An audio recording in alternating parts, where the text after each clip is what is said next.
Oh, hi, everybody. It's Ezra Levant here, August 5th. What a pleasure to be with you. As you may know, every day at 12 noon Eastern Time, I or my colleagues sit in this chair and we do a live stream super chat. That's what Google calls it. It's a chat.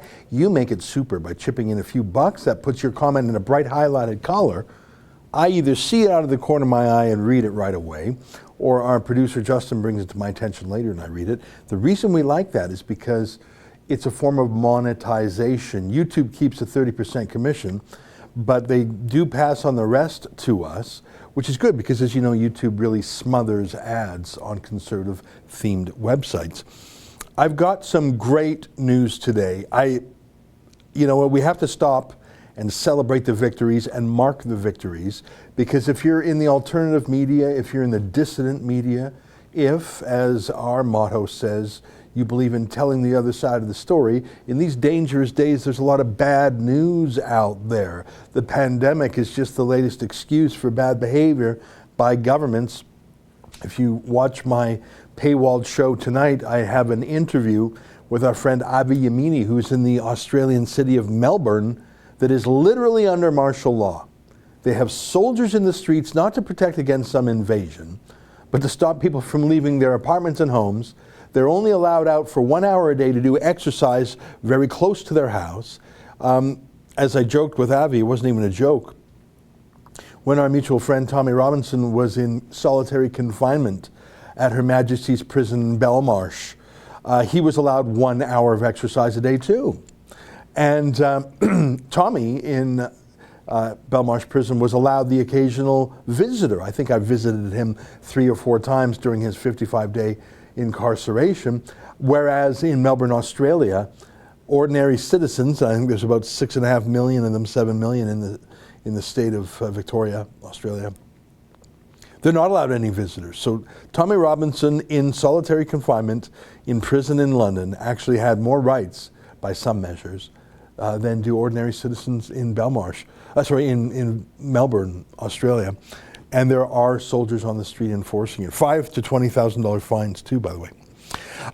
So that's tonight. That's tonight on my 8 p.m. Eastern show. I hope you subscribe. If you go to rebelnews.com, it's $8 a month, or you can buy a whole year for $80, which, as you can see, is a discount. Every day I do a show, half hour, 45 minutes, whatever, and we interview Avi, which is sort of interesting to talk to a guy right in the middle of the martial law. Today I'm going to talk about a few things. I got some little videos I wouldn't mind sharing with you, including a very important video that Kean Bexty broadcast published last night around 9 p.m. I think we've discovered the identity of the little gang of gay bashers in Calgary. I was asking our team this morning, when was the last time there was a gay bashing incident in Canada? And by bashing, I mean actual physical bashing. I don't mean like a mean tweet or something scrawled in a bathroom stall or some anonymous mean word. When was the last time someone was actually physically beaten on the street or whatever for being gay? So bad that he actually had to go to hospital. I could not think of any time, and neither could the other people in our meeting. Maybe I don't follow things that closely. Can you remember any instance of someone who's gay being physically smashed or bashed in the streets? I can't. And yet that happened in Calgary. And as you know, Calgary is generally regarded as Canada's most conservative big city. Rednecks, Stephen Harperville, Jason Kenneyville, Preston Manningville. I mean, it's where I was born, for God's sakes. So you've got the most right-wing city in Canada smashing and bashing 2 gay guys just for walking down the street, apparently arms or hand in hand or whatever. So this little gang forms and throws rocks at them, apparently, takes off their belts, whips them with the belts, and takes one of those big plastic garbage bins and apparently throws it at them. Wow, that would be the stuff of front page news across the country, flying in Toronto CBC journalist by helicopter, bring back Peter Mansbridge from retirement, got to go big on that. Except for nothing, why might that be? Who? By the way, there's photos of the attackers. Photos of the attackers. Very clear, like very high-res photos, actually incredible photos. Action photos of taking the belt ready to whip. Action photos of a stone in hand ready to throw. Action photos of a big bin, garbage bin ready to throw. They're incredible photos. They could be like in a Renaissance painting. Their faces contorted with rage. I wonder if the identity, the obvious physical identity of the gay bashers has anything to do with the total lack of interest that the official people are paying. Well, let me show you, I think it's only about 5 minutes long. Let me show you a video from front to back that our own Cian Bexty did yesterday. Some real shoe leather journalism that you won't see anywhere else. Take a look at this.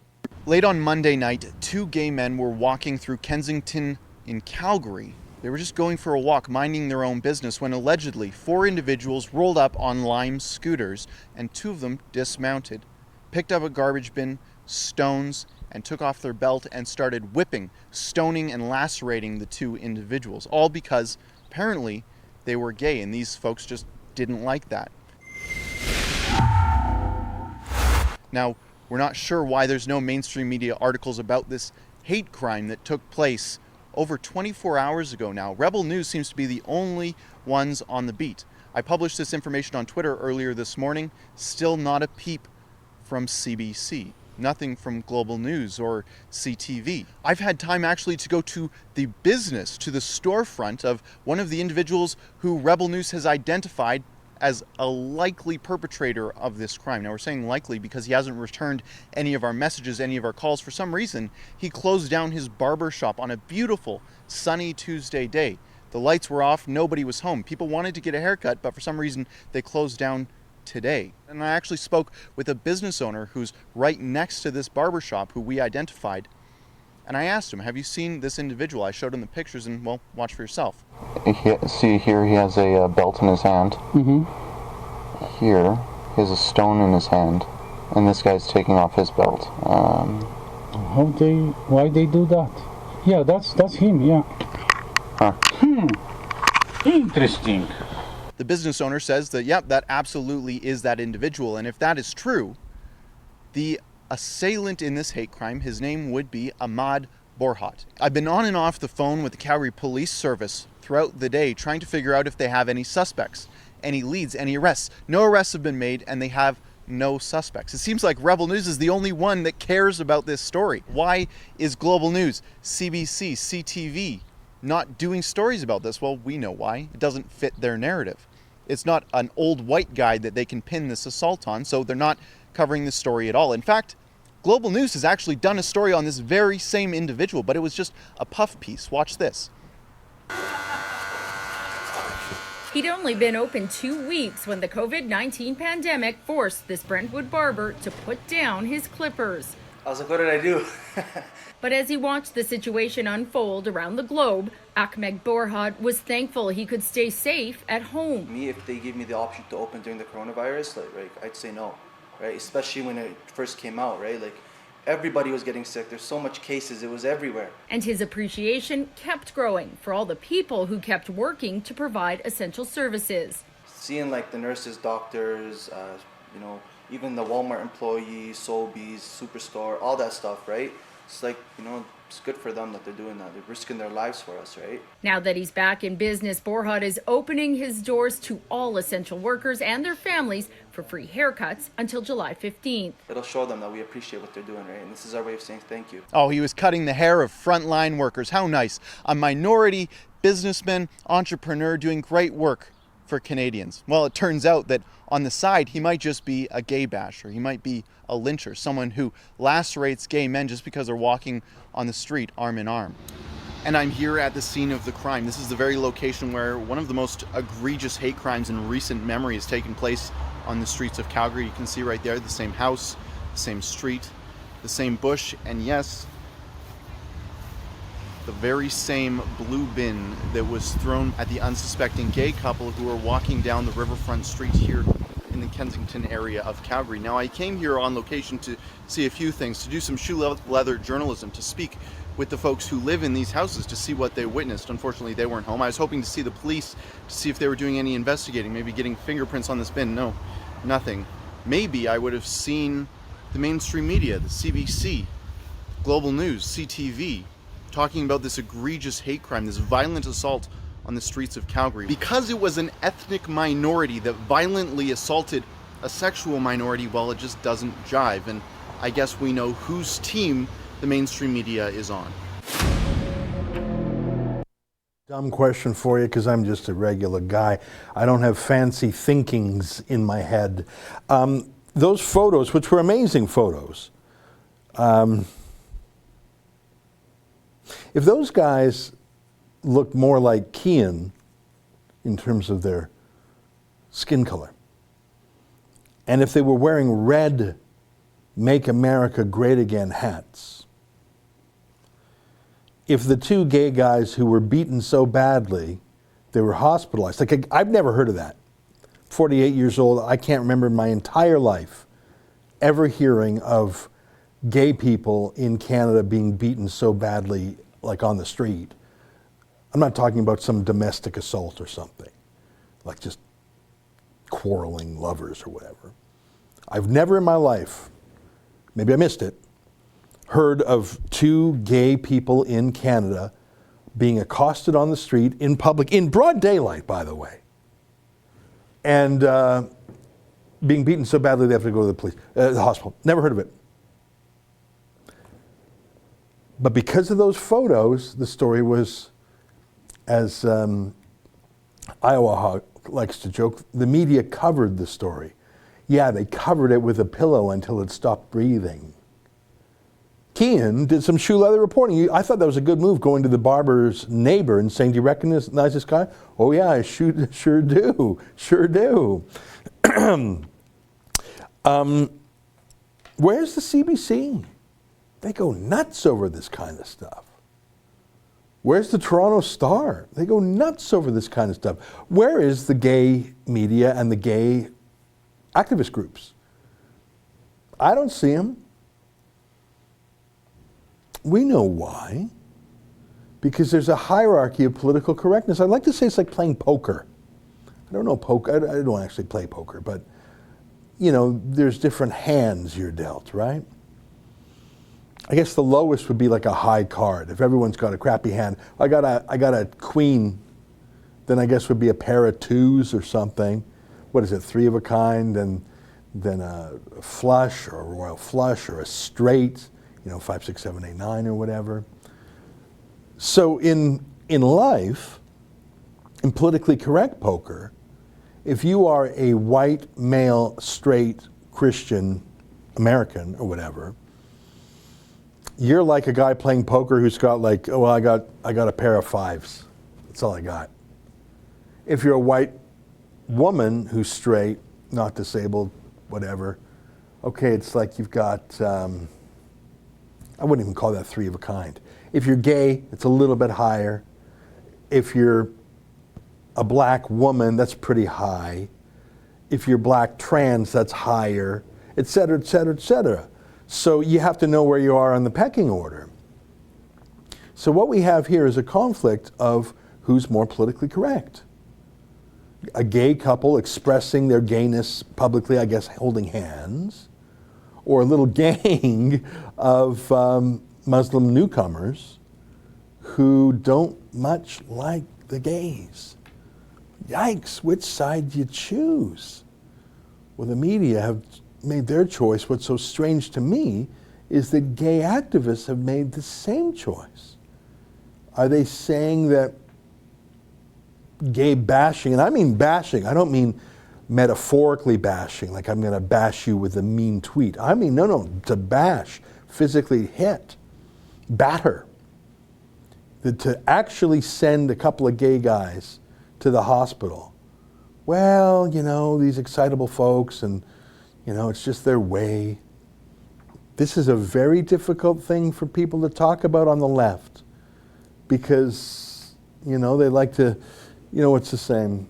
Immigration, multiculturalism, democracy, Western liberal style democracy. Pick any two. You can't really have all three. If you go to Pew Research, there's a poll there I look at from time to time that asks people in different countries around the world how they feel about gay rights. And in places like Canada, the United States, Western Europe, a majority of people support gay rights. Depends on how you phrase the question. To be gay in public, gay marriage, gay adoption. To be gay itself would be overwhelmingly supported that that's lawful and acceptable. Gay marriage, you found it. Wealthier countries tend to be, yeah, that's the one right there. Thanks. Wow, you found that really good. Yeah, let's zip down. I know there's a chart. I just remember Jordan, for example. That's it. Yeah, you were just on it there. Go a little bit further down. Yeah, there you go. There you go, right there. Acceptance of homosexuality varies across the globe. Thanks, Justin. You found that in a flash. So you can see in Canada. Can you pump up the size? I want to look at that graph. So in Canada, what's the exact wording? Scroll up a tiny bit. Acceptance of homosexuality varies across the globe. Percent who say homosexuality should or should not be accepted by society. In Canada, and this was in 2019, so this is just last year. This is actually a very fresh survey. I guess they ask this question every year. So in Canada, it's like 8.5 to 1. For like 85% say yes, 10% say no. In America, it's 72% say yes and 21% say no. I don't know if that's because it's a more Christian nation or if that's the natural conservatism of Hispanic and Black Americans. Sweden, look at that, 94 to 5. It's almost like homosexuality is mandatory. That's a Bob Hope joke. Same with the Netherlands, Spain, very, very pro-gay. France, Germany, UK, all very pro-gay. Italy, a little bit less so. Greece, split 50-50. Now, look at Eastern Europe, a little bit more skeptical, especially places, further east, Bulgaria. Ukraine and Russia, pretty anti-gay. Russia, pretty anti-gay. Now let's look at Asia and Oceania. Australia, very similar to Canada. Philippines, surprisingly pro-gay. Japan, surprisingly pro-gay. I'm just personally surprised. South Korea, not too pro-gay. India, completely split. That's more pro-gay than I thought. Indonesia, which is the world's largest Muslim country by population, pretty anti-gay. Now look at the Middle East. Israel is 50-50, although Tel Aviv has the largest gay pride parade in Asia, if I'm not mistaken. Turkey, it's 2-1 against gays. Lebanon, holy cow, 85% against gays, 13% pro. Tunisia, pretty lopsided. South Africa, slightly pro-gay. Look at that, Kenya, Nigeria, very anti-gay. Argentina, Mexico, Brazil. Now, can you find Jordan? Because my memory, I wonder, maybe they dropped Jordan. I think there was a link there that said for the whole, click here for the whole study. Because they really surveyed, in an earlier version, they surveyed countries that are like 99% Muslim. I think Jordan was one of them. And I seem to recall Jordan being 97% anti-gay. And why am I, thank you, Justin, that was great how quickly you found that. That was exactly the study. And Pew Research is impeccable. They're liberal, actually, but they're very rigorous, and I very much trust their information. I mean, there's only so much stock you can put into a survey of authoritarian countries. People are generally afraid to speak to strangers on the phone about their true beliefs. But, for what it is, it's authoritative. If you can find Jordan, I seem to remember Jordan being one of the countries they checked. I don't think they did Syria. Might have been Jordan and Lebanon and Egypt. Anyways, those countries, as you can see, let me just say it, the more Muslim the country, the more hostile to homosexuality. Obviously, Ukraine and Russia are very anti-gay also. But my point in Calgary is, oh, yeah, there we go. Thank you. Yeah, so this is exactly what I was referring to. This was a study from a few years ago. 97% of people, my memory was correct, in Jordan are anti-gay, 95% in Egypt, 94% in Tunisia, 93% in the Palestinian territories. Yeah, so some of those numbers seem to have changed. The Turkey number seems to have changed. So some of these things are changing in the last 5 years. But look at that, my memory was right. 97% of people in Jordan are hostile to homosexuality. So I got a really dumb question for you. If you bring people over from those countries, which Canada does, you bring people in small amounts, they assimilate, they integrate, maybe they meet someone gay at work or at school or whatever, and I'm not going to say they're going to rewire 1,000 generations of thinking and a deeply held religious view, but maybe they might change their opinion or certainly not feel bold enough to get a little street gang together and beat the tar out of someone.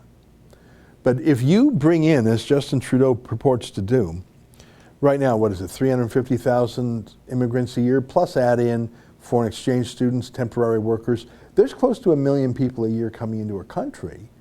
And if you bring in people in such numbers that they don't integrate and become absorbed, but rather form little ghettos and hang out only with other people from the home country, and that home country is 97% anti-gay, and in the era of the internet and satellite TV and Al Jazeera and WhatsApp and all these things, if they consume media that comes from their home countries, and that media is obviously 97% anti-gay, are you really, really surprised that there's a little gay bashing on the streets of Calgary? What would be surprising is if it was in a MAGA hat. It's unsurprising when it's folks who come from a country that hates gays. Why is that surprising? Are you surprised that we have honor killings in Canada? Aqsa Parvez, the Shafia sisters? How's that surprising? Are you surprised that we have polygamous marriage? Are you surprised that we have female genital mutilation? Why would that be surprising? Some countries from which we get massive immigration, literally 95% of the women have FGM. Do you think just because they hop on a plane here that in 12 hours they've shucked off every barbaric cultural practice? Oh, am I not allowed to use those words? There is a tension between how progressives pretend to care about gays, women, girls, when the contrast they seek to make is with the Trump right-wingers. There's a difference between that and when the contrast they seek to address is with people from Jordan, Palestine, Egypt, etc. Then it's, oh, you keep on going there, we'll mind our own business. Come on now, you gay guys, don't be so flagrant. It's very, very telling. All right, so that's great journalism by Keean Bexley. Would you agree with me? Great journalism. What's so funny is you saw in that report by him that Global News did a whole celebration of the barber. Hey, he's great. He's giving free haircuts. He's great. And then literally this morning they tweet, oh, we don't know who he is. Nah, mate, we saw you did a promotional video for him just a few weeks ago. Like I say, these are stressful times. These are terrible times. But can I show you some good news? Can I show you some surprisingly good news? We got a letter this morning from something called PEN Canada. I don't know if you ever heard of PEN Canada. You can see right under their logo that they have a motto, free expression matters. Well, those are my kind of people. And as you can see, it's a letter written to Amazon Canada, plus Amazon in Seattle, plus another, so two different people. It's dated August 4th, which is just yesterday. Can I read? I'm going to read this whole thing to you. Deplatforming of the China virus by Ezra Levant. That's me. To whom it may concern, I write today on behalf of the board and members of PEN Canada to raise concerns about your recent decision to remove Ezra Levant's book, China Virus, How Justin Trudeau's pro-communist ideology is putting Canadians in danger, from Amazon's online platforms. According to information provided to PEN Canada by Mr. Levant's lawyer, Aaron Rosenberg, Amazon Kindle Direct justified its decision to withhold Mr. Levant's book from pre-order because the book appeared to offer misleading medical information. Quote, due to the rapidly changing nature of information around the COVID-19 virus, Amazon explained. We are referring customers to official sources for health information about the virus. As a result, we are not offering your book for sale, unquote. Following a written exchange with Mr. Rosenberg, Amazon reversed this decision on April 27th, 2020. Thereafter, Mr. Levant's book sold well before Amazon renewed its decision to deplatform the book, ostensibly for the same reason cited earlier. Scroll on down, my friend. According to Mr. Rosenberg, Mr. Levant also found out that Amazon's customer service department had offered several justifications for the book's removal, citing third-party complaints and concerns that the book, quote, promotes, incites, or glorifies hatred, violence, racial, sexual, or religious intolerance.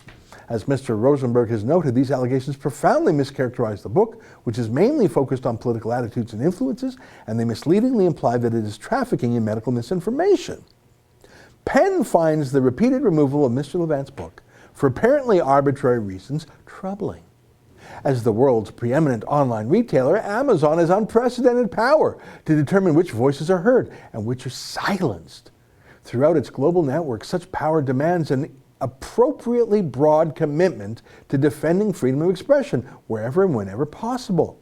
The specious reasons given for the removal of Mr. Levant's book also raise larger questions about the transparency and oversight of Amazon's vetting process for books. In light of its gatekeeper role for much of the world's reading public, these deserve more than an ad hoc response. I look forward to hearing from you as to how Amazon will address this lack of transparency and how it intends to prevent similar acts of censorship in the future. Sincerely, Richard Sturzberg, President of PEN Canada. Well, that is a wonderful letter of support and a very clear expression of the concerns of free expression, freedom of the press, that's what a book is, transparency, the monopoly powers of Amazon. That's a good letter. But even more interesting than the goodness of the letter is Richard Sturzberg. Why don't you Google his name, Justin? We'll put the results on the screen. I know who he is. Incredibly, he was the executive vice president of the Canadian Broadcasting Corporation, the CBC. And obviously, he was freedom of speech oriented then and now. He, in fact, has been a critic of the CBC in some of its worst decisions. And I must tell you how delighted I am. Yeah, there he is. Is that? Okay, he's got sort of a fun bio. He's calling himself a helper, and he's giving himself funny names. But you can see right there, Executive Vice President of the CBC for 6 years.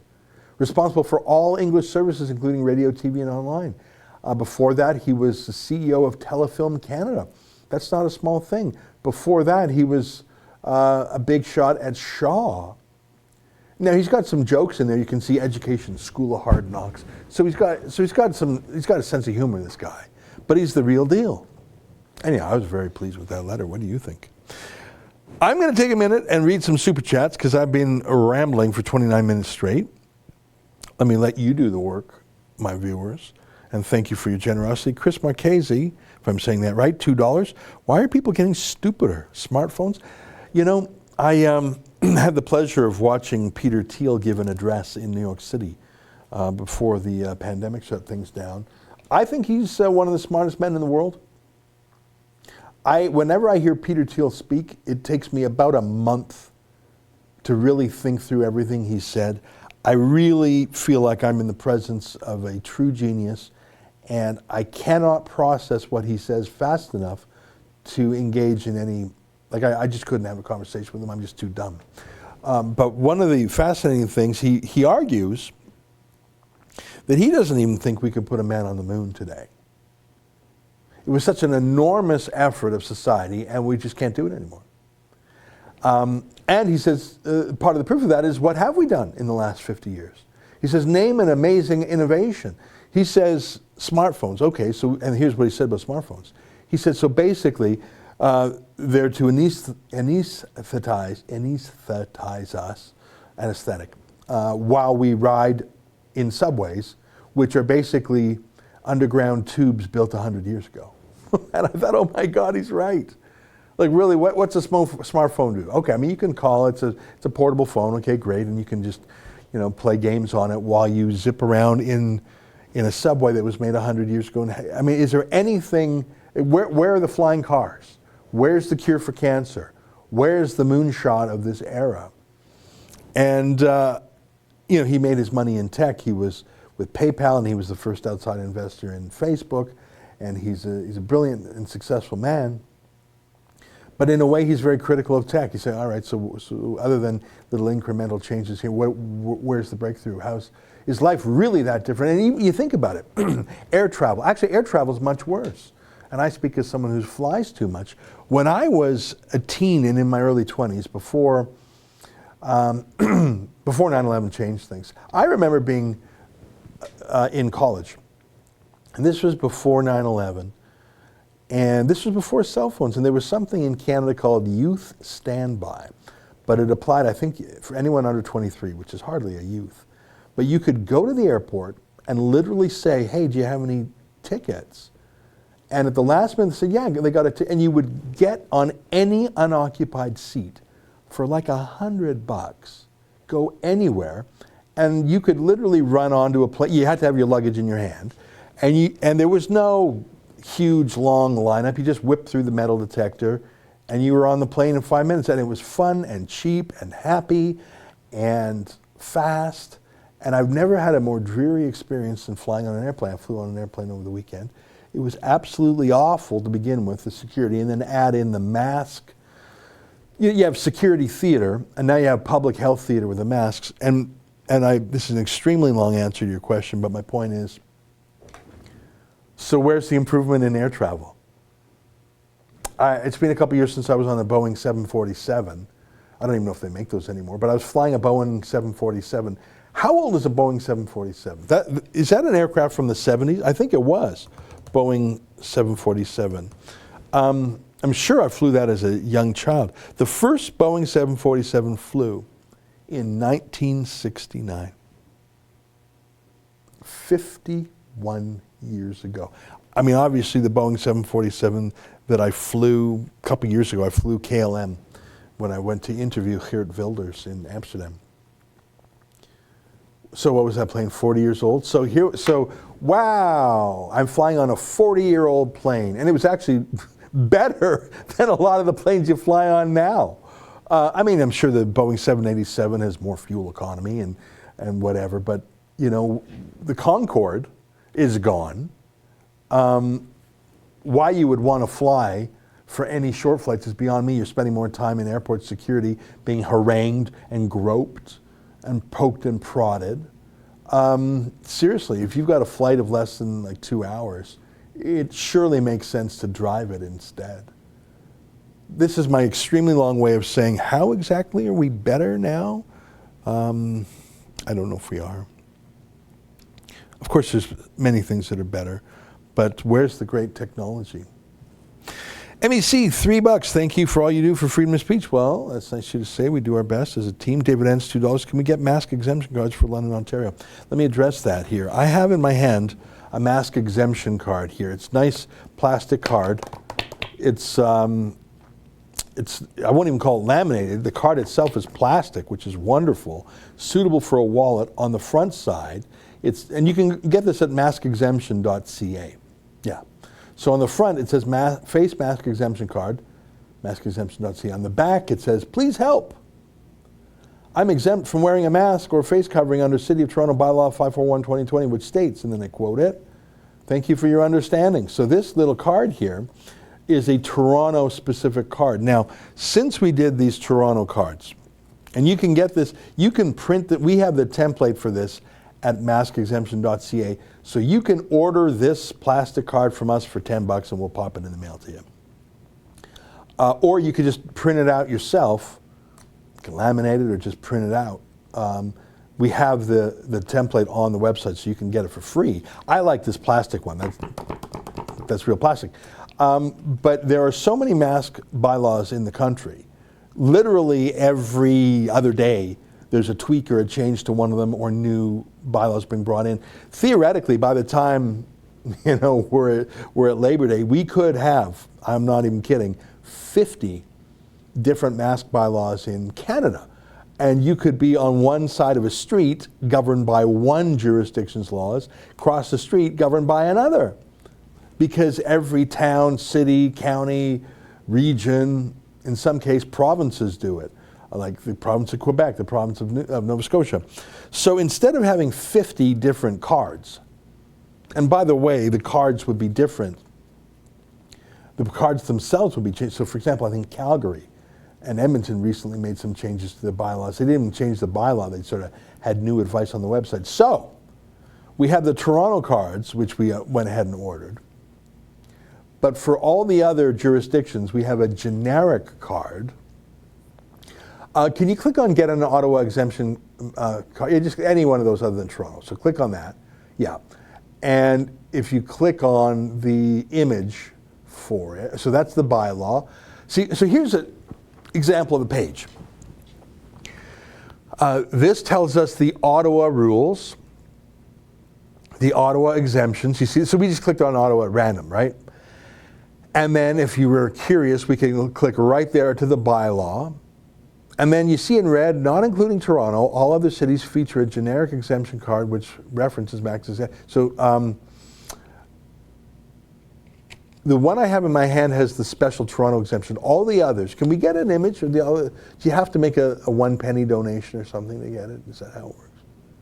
I don't know. I don't think we're charging for the download. I think that's free. You might have to give us 1 penny or something. The plastic ones we're charging, yeah. So is it possible to pump that up? And I'll do my best to read sideways. So you can see the front. You got that for free. You didn't have to. Yeah. Okay, that's free. You don't have to give us even a penny. So this is the generic one. It says, "Please help." So it's very friendly, right? It's not angry. "I am exempt from wearing a mask or face covering.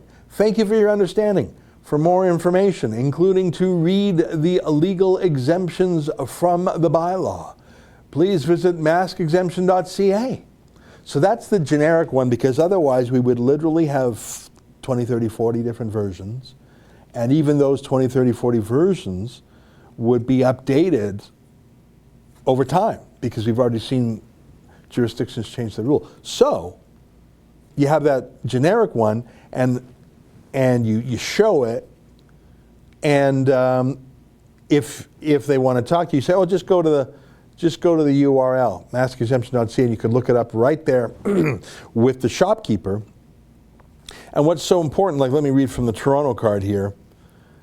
Like, this is so incredible.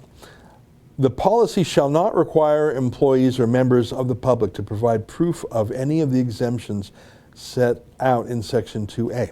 So not only does the Toronto bylaw have exemptions, but it is illegal for anyone to ask you to prove you're exempt. And when you think about it, it would be like someone in a wheelchair coming into a store. And imagine the shopkeeper saying, "I don't think you're really I think you're faking it. Stand up." No, don't do that. Don't do that. You can't force someone in a wheelchair to prove they're disabled. Don't go there. Don't go there. Don't do that. "I don't think you're really blind. Take off those glasses. I don't think you're really deaf." No. Don't say that. That's what this law bans from a mask. You got a mask exemption? Is it because you have some, respiratory thing, and having piece of cloth in front of your face. Don't force a guy to try and prove it. Just don't. Just don't.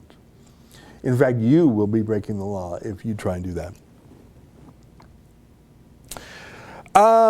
Chris Marchese again, $2. Trump 2020, Trump 2020. Yeah, if those guys in Calgary had Trump 2020 hats on, you bet it would be world news, that gay bashing. Tyrant Finder UK, Active Patriot UK exposing the invasion of UK by illegal migrants, go legit 420. You know what? I follow Nigel Farage, so I'm totally on top of that. I wish we had boots on the ground in the UK. We used to have a whole team. We used to have, I think, at one point we had 7 people working for Rebel News in the UK. But over the course of time, I mean, Tommy Robinson went off on his own and we said goodbye to some others. But I'd like to get a little toehold in the UK. There's so much interesting stuff going on there. And other than Australia, which is just off the hook, Melbourne, the UK has just a terrible response to the pandemic. I'm trying to convince Peter Hitchens to write a book. Damon the Damage, $5. In Islamic countries, it's common for men to hold hands. What gave the gay guys away? You know, that is such a good point. In fact, I always found it a little bit jarring when you see American presidents, like, can you Google George W. Bush hold hands Saudi king? Because it's just so un-North American to see a president holding hands with anyone other than his wife, right? And yet, whenever an American president goes over, in fact, I think Trump did it too. Yeah, so there's George W. Bush holding hands with the Saudi king, as he then was. I think Trump did that too. Do you recall that? Can you Google Trump hold hands Saudi?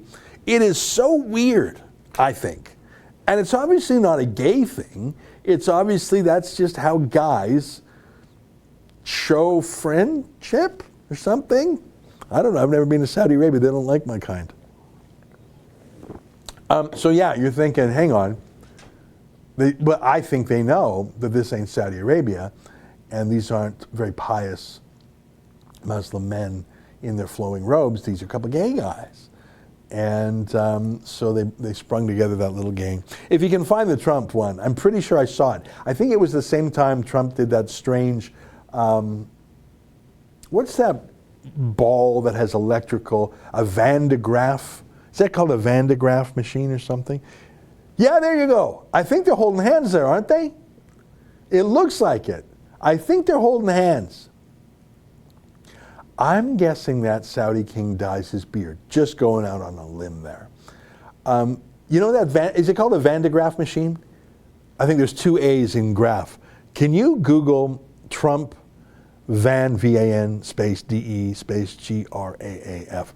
Trump, I don't know if you remember, it was very early in his presidency. Yeah, they all have, so I think that's the Saudi king in the middle. I think that's the Egyptian president on the left. And there's Trump, and they're just touching some ball, and I don't even know what they were doing. Justin just says my ear looks cool. If you say so, like that sort of science center kid stuff, but you know, and there's Melania there. I'm glad she wasn't wearing a hijab. All right, let's get back to the Super Chats. David Damage, $5. I already read that one. Thank you again. Michael Lefebvre, $10. Hi, Ezra. I'm a paid member, but the MasterCard does not work. People said to me those are fake, and I'm not arguing with you, sir. Get out of the store. So I'm going to stand there and argue. Well, look, that's the terrible thing here. It's not a fake card. This card does not purport to be anything that it is not. It's, if you go to maskexemption.ca, it will show you the bylaw in question, and the Toronto version has the section in question, and you can see it's written in a friendly way. Please help. Thank you for your understanding. But at the end of the day, what's so odious about these mask laws is that they force shopkeepers to be bullies, bouncers, judges, cops, and they force customers to be beggars, nuisances, asking for permission. It's a tremendous abrogation and shucking off of duties. Like if you want a mask bylaw enforced, hire a bloody mask bylaw officer.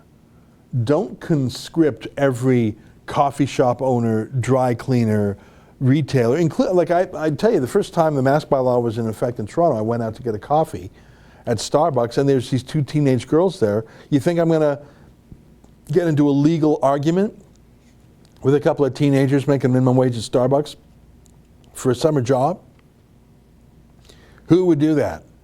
Like, I mean, I totally crushed them in a legal debate. Yeah, you don't have a legal debate with 16-year-old girls at a Starbucks. It's not even the... So that's why it's very, hey, can I show you my mask exemption card? Please help. If you go there, you can read the bylaw.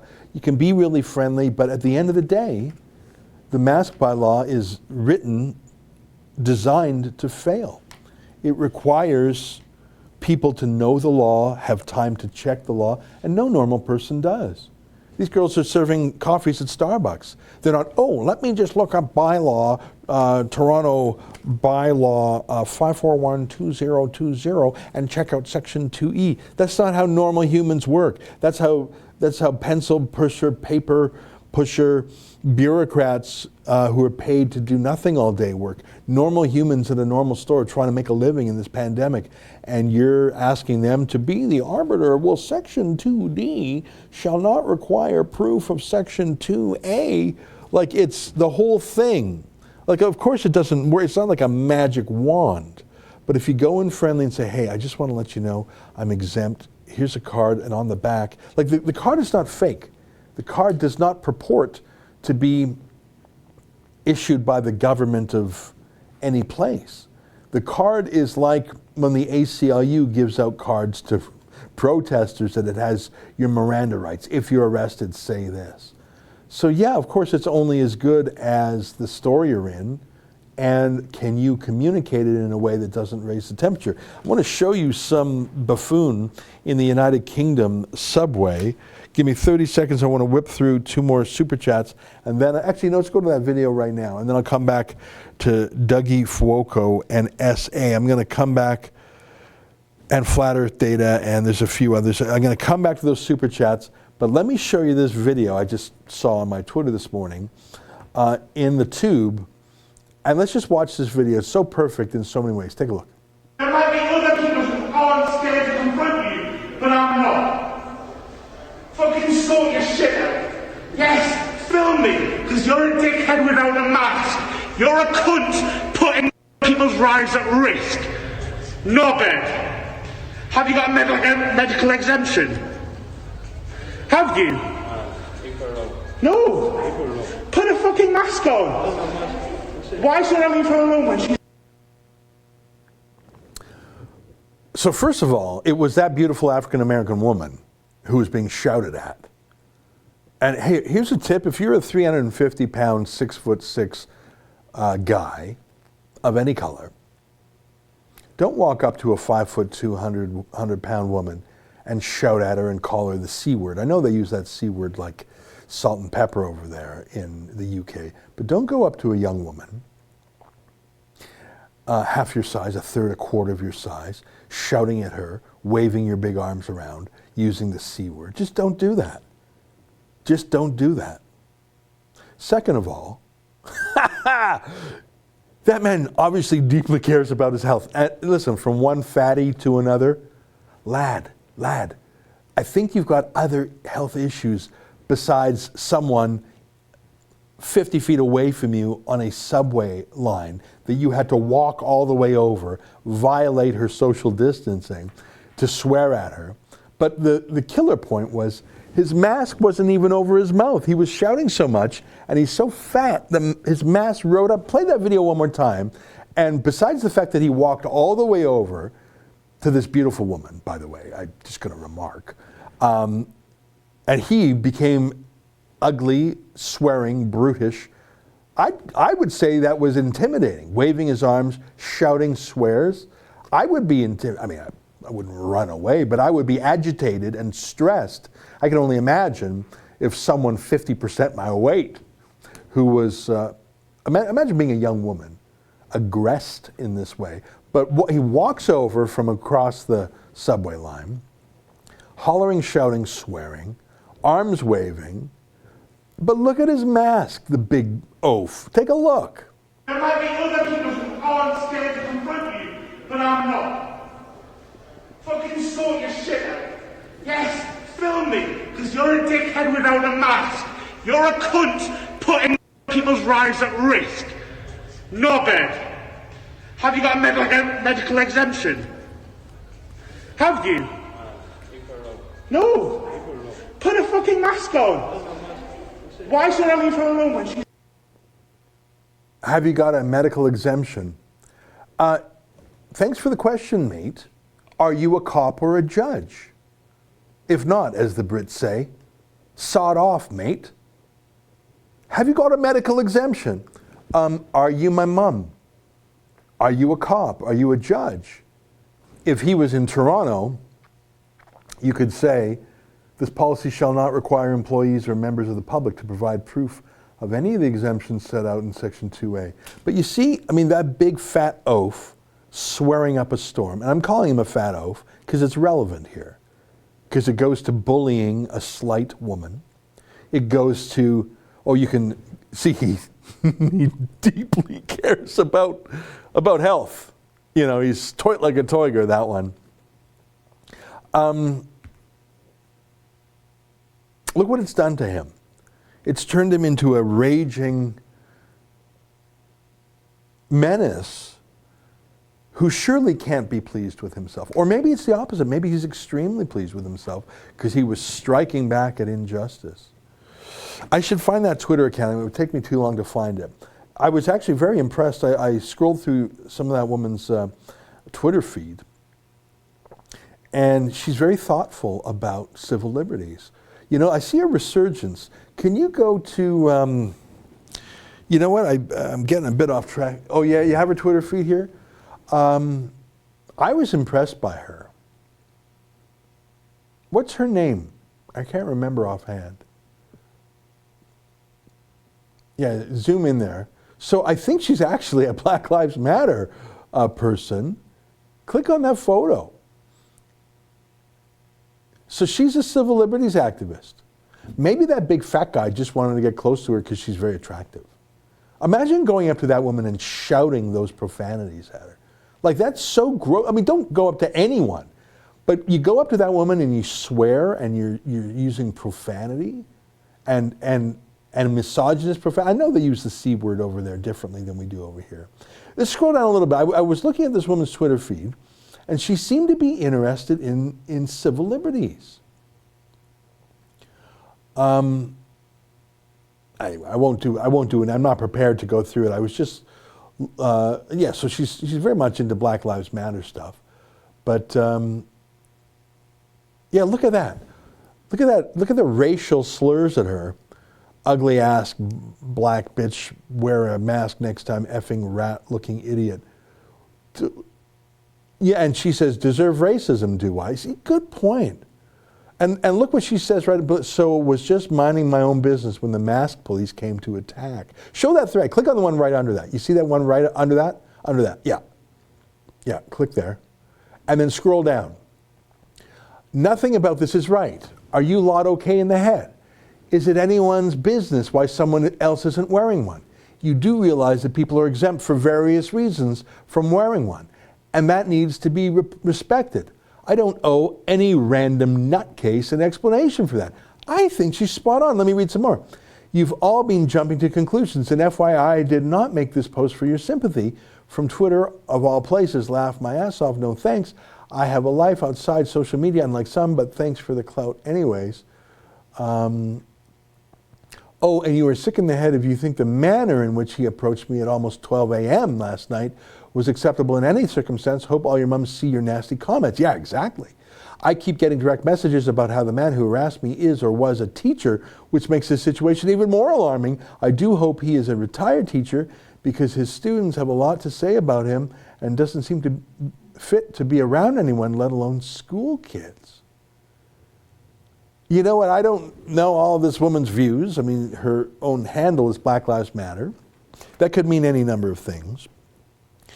But I agree with what she said there, don't you? Some big fat oaf, and it's relevant because he was physically intimidating her. Ha! and it's relevant to the public health questions. Imagine going up to a woman and screaming at her that swear. I know, and I say again, I know the C word. I know they drop it in the UK differently than we do here. But don't tell me that's not deeply offensive. And I'm not getting all politically correct on you. I'm just saying don't pretend you're about following social norms and manners and mores and customs and social conventions and reciprocity. Don't pretend to wear that mantle while you're being extremely abusive. It's just cacophonous. Let's catch up on the super chats. Flat Earth Data, $7. COVID-19 empties hospitals and laid off nurses and doctors. Is that the new pandemic in an openly satanic government? You're not wrong. Suicide's obviously way up. Because people aren't getting medical checkups, obviously missing all sorts of cancers and other diseases. All sorts of elective surgeries are being delayed that will have negative morbidity and mortality. I say again, in Canada, fewer than 9,000 people have passed away from the virus. I know that each one of them is a personal tragedy. In British Columbia, at least, for which I have stats, the average age is 85.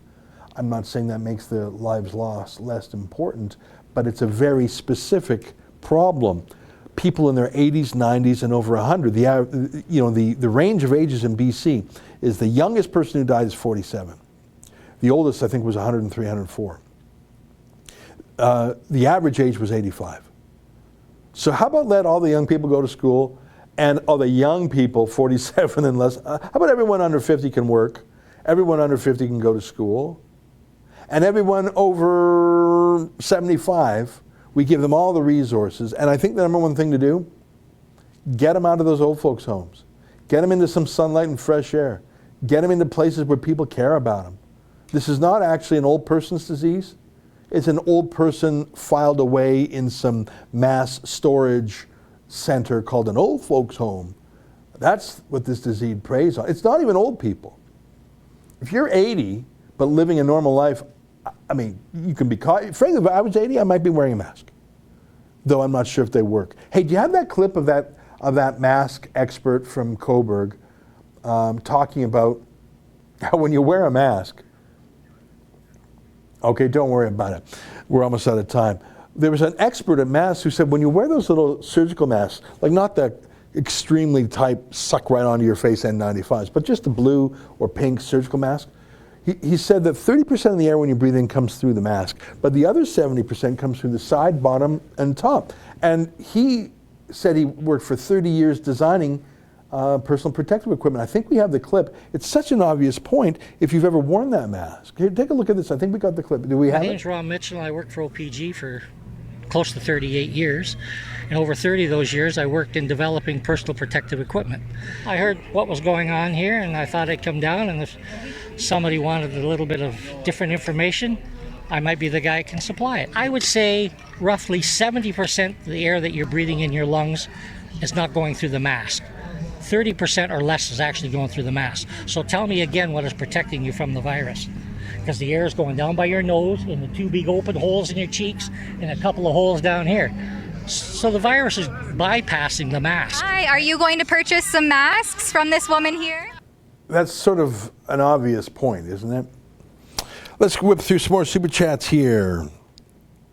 Chris Marchese again, $2. I just bought your book. Thanks, all the best. Well, thanks very much, Chris. Dougie Fuoco, $5. Our Prime Minister eats the Oscar Mayer wieners, if you know what I mean. I'm going to interpret that to mean he tells baloney. That's baloney, and baloney is a synonym for baloney, as in he tells fibs. That's how I'm going to interpret your comment. SA, $20, even after I quoted the law. The Uber driver refused to drive and complained about me to the company. And the other day I was aggressively thrown out of a store. It's disappointing to see our society losing its humanity. Now, Uber drivers are allowed to reject a customer for any reason or no reason. I think that's probably right. I had an Uber driver simply say no thanks, and that's fine. I had another one be passive aggressive. I rode in the car. He didn't say a word. And then when I got out, he complained via the app. How about say no at the beginning, you passive-aggressive loser? You wanted the money, but you wanted to, But he didn't actually want me to put on a mask. He never said so. I was in the car the whole time. I had my window down. I don't have the cough. If you wanted me to put on the mask, you can say so, and we could talk about it, and I might refuse. Or maybe I'd just say, oh, the heck with it, I don't care. But why would you take the money, take the ride, and then afterwards show how virtuous you are by complaining? What a loser. Michael Lefebvre, $10. I'm not saying it's fake, and you're not saying it's fake, but you know how some of these liberal-leaning stores can be. They love to prove they're right.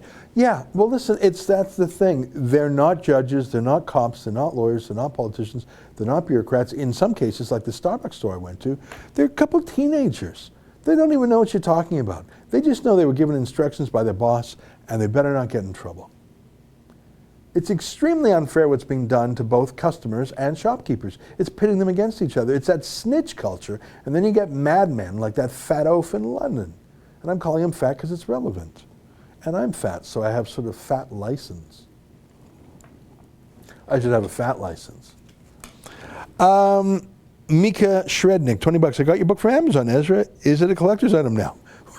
Well, you never know. They might ban it again anytime. Eric Douglas Koga, 5. There's an R there. I don't know if that's Rand or Brazil and Terça Livre Together Rebel Canada, or maybe that's a Brazilian or Terça. Maybe that's Turkish. Is that Turkish? Wonder what that R symbol is. Brazil, and I think is it Terca? Is that how you spell Turkish in Turkish? I don't know. It's Brazilian. It's a Brazilian real, and Terça like that means Tuesday. I think. Maybe not. Terça. I think that's Portuguese. I don't understand your quote, but thank you.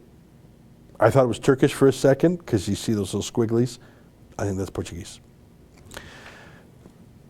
I deduced that because you said you were from Brazil.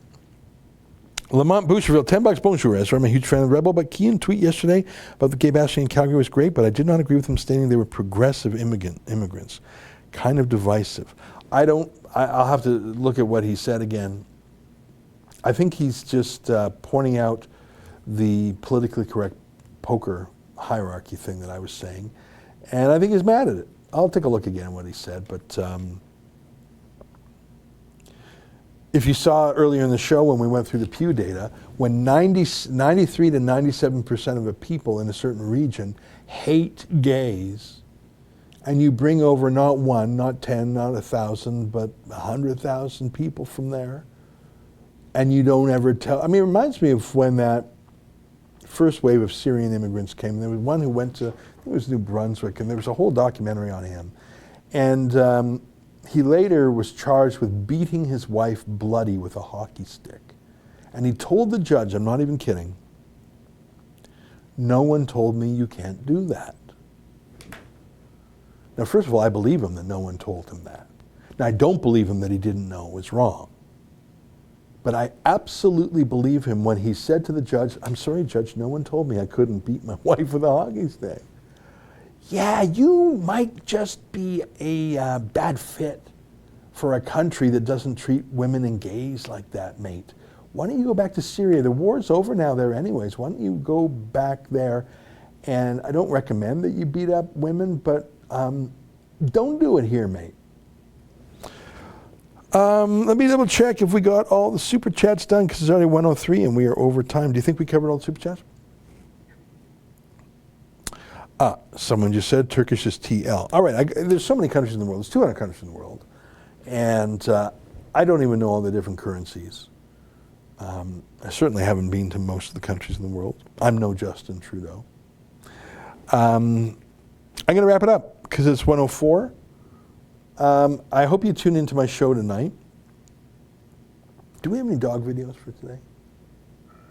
No, we don't have a dog. We don't have a dog video. What's the Trump flag ad? What's that? Oh, it's just a. God, it's just a. Yeah. You know what? I saw. You know John Voight, Angelina Jolie's dad. I think is that Angelina Jolie's dad. I think so, and he's an actor in his own right. I think he was in the movie Runaway Train or something. That's the last one I can remember. He's a real character, and he's like sort of an eminence grise of Hollywood. And he just comes on Twitter. He looks so good. He sounds so good. His language is so poetic. And every 6 months he comes on TV and he denounces the left and praises Trump in language that's so florid, and Trump loves it because he has a lot of hyperbole, but you can't really disagree with a lot of what he says. So because I hear we don't have a dog video to end, I propose we end the show with the next best thing, which is John Voight. Voight? Voight. I think this is Voight. I think it's Angelina Jolie's dad. He's an actor. He is the biggest Trump supporter in Hollywood, by far more than anyone else. No, you can't be more Trumpy than Voight. In fact, it's just, he's more Trumpy than Trump. And so I'll bid you adieu. I hope to see you tonight at my 8 p.m. show. We're going to talk about Theresa Tam saying expect to wear masks for 2 or 3 years. Oh, good, thanks. No thanks. You said 2 weeks, sister. You said 2 weeks to flatten the curve. You didn't say 2 years to flatten the curve. I'll have a show on that tonight. But let's close without a dog video, but something almost as good. Here's John Voight talking about Donald Trump. My dear friends, we're all in this together.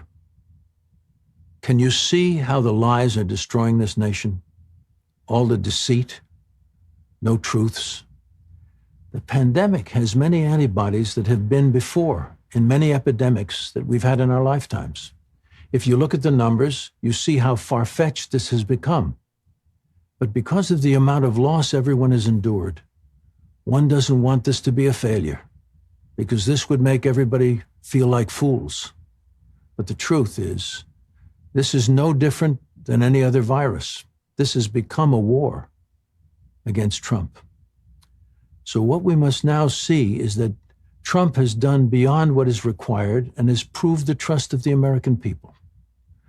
For the ones who are against Trump, I'm here to warn you of destruction if he does not win this election, because my fellow Americans, you will be lied to, and your freedoms will be taken away, your justice will be taken away. You will have failed because you trusted in the left-wing propaganda, because this is a fight between the good and the evil.